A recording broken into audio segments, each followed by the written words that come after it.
आज ना first time मी हे मिरची भजी ट्राय केले होते, पण त्याआधी आज आहे 15 ऑगस्ट. तुम्हा सगळ्यांना स्वातंत्र्य दिनाच्या खूप खूप शुभेच्छा.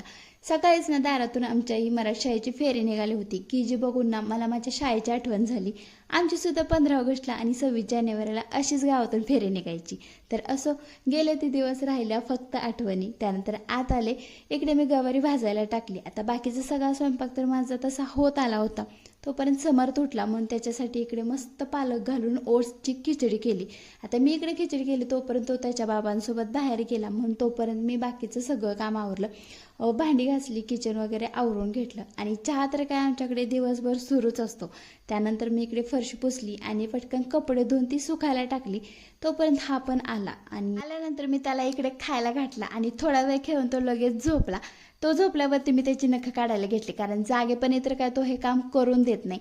आता कन्यादानानंतर कोणतं श्रेष्ठ दान असेल तर ते आहे रक्तदान, आणि तेच आज आमच्या ह्याने केलं होतं. सोबतच गावातील बऱ्याच लोकांनी ते केलं, म्हणून त्याबद्दल ना त्यांना हे प्रमाणपत्र सुद्धा मिळालं होतं. आता दुपारी पप्पांचं ट्रॅक्टरवरती काम सुरू होतं आणि आम्हाला ना त्यांना बघत बघतच जेवायचं होतं, म्हणून आमचं असं दारात बसूनच जेवणं सुरू होतं. आता खूप दिवसातून आम्हाला कोणीतरी असं सायकलवरती फिरवत होतं, म्हणून ना माझं पिल्लू आज तर खूप जास्त खुश होतं. त्यानंतर आत आले आणि थोडीशी साय साठली होती, त्याचं इकडे तूप काढून घेतलं. आता ह्या मिरच्या ना बरेच दिवस झालं फ्रीजमध्ये पडून होत्या. आता भाजल्यानंतर त्या कोणी खात नव्हतं, म्हणून मी त्या तशाच ठेवल्या होत्या. म्हटलं चला आज ह्याची भजी बनवूया.